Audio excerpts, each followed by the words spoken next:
السلام عليكم ورحمة الله وبركاته. ازيكم عاملين ايه؟ وحشتوني جدا جدا. النهاردة هنعمل مع بعض غدا جميل جدا. هنشوح لحمة ونسلقها ونطلع منها شوربة صافية ورايقة وجميلة، وكمان هنعمل رز الابيض، رز الفتة، وكمان هنعمل مع بعض الفتة بالخل والثوم والصلصة.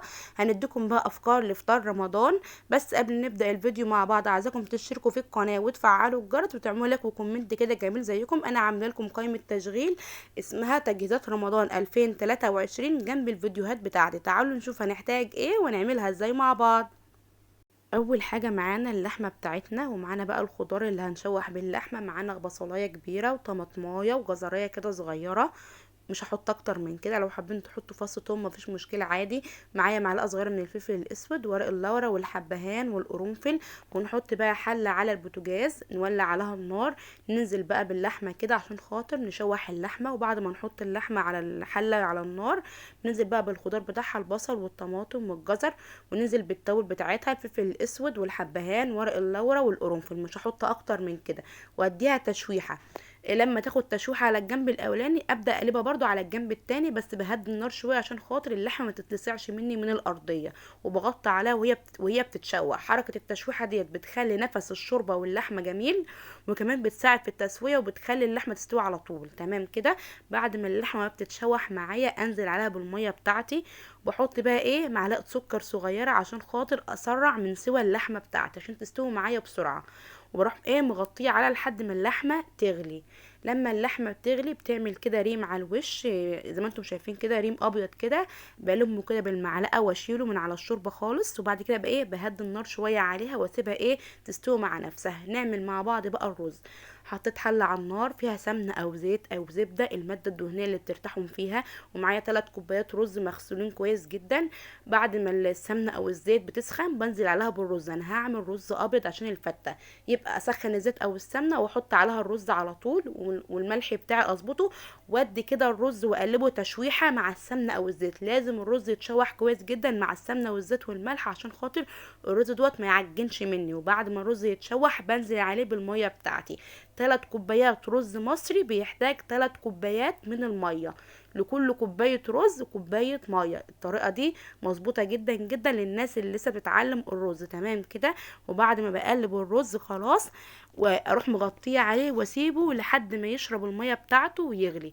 اول ما يشرب الميه بتاعته ويغلي زي ما انتم شايفين بقى كده، بديله تقليبه وهدي عليه شمعه خالص عشان خاطر يستوي معانا براحته ما يتلسعش من الارضيه. تعالوا بقى نعمل مع بعض الصلصه بتاع الفته.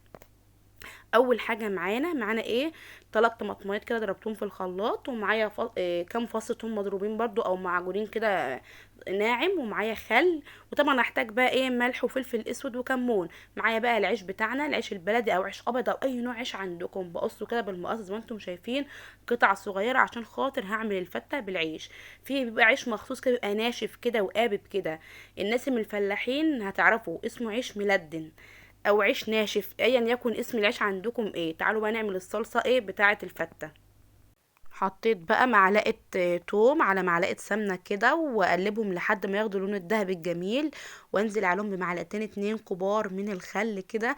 وبعد ما انزل عليهم معلقتين 2 كبار من الخل هنزل بالصلصه بتاعتي. انا مش عامله صلصه كتير عشان عامله كميه قليله. وبعد ما انزل بالصلصه اظبط بقى الملح بتاعي. احط بقى شويه ملح ونص معلقه صغيره من الفلفل الاسود والكمون. واسيبها بقى كده على النار لحد ما ايه قوامها يتخن شويه وتتسبك معانا. ممكن نحط نص معلقه صغيره من السكر عشان خاطر تعادل حموضة الصلصة بتاعتنا. الخطوة دي مهمة جدا جدا، بتخليش الصلصة تعمل حموضة. نعمل بقى العيش بتاعنا. بحط بقى معلقة سمنة او معلقتين زيت وبنزل عليها بالعيش بتاعي كده عشان نديله تحميصه كده حلوه. بس اهم حاجه تخلي النار ايه فوق الهاديه بشويه كده، ما تكونش عاليه عشان خاطر العيش بتاعنا ما يتحرقش مننا. وبعد ما ندي العيش تقلبتين كده بننزل عليه بفصين توم كده مفرومين وعليهم رشه ملح وكمون عشان خاطر تدي نفس جميل جدا. بعد ما العيش بيتحمص معانا ممكن تحطوا عليه مغرفه شوربه لو بتحبوا العيش يكون طري في الفته. بس انا ما بحبش العيش يكون طري في الفته، بحب يكون مقرمش كده معايا. فمش هحط عليه شوربه نهائي، هكتفي بس باني احمصه مع فصين الثوم المفرومين برشه الملح كده والكمون وخلاص.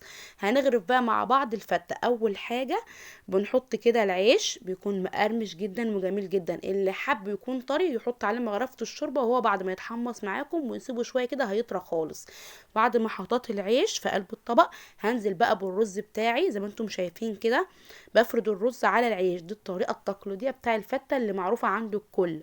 وبعد ما بنزل بالرز بتاعي، بحط معلقه كده من الصلصه، وبعد كده بحط مغرفه واحده كده من الشوربه. اللي حابب يحط شوربه كتير ويخلي العيش ده يبقى طري قوي يحط، مش حابب خلاص.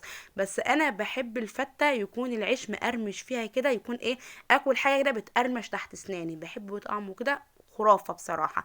اللي حابب يخليه العيش طري قوي يحط شوربة على العيش بعد ما يتشوح كده مع التوم.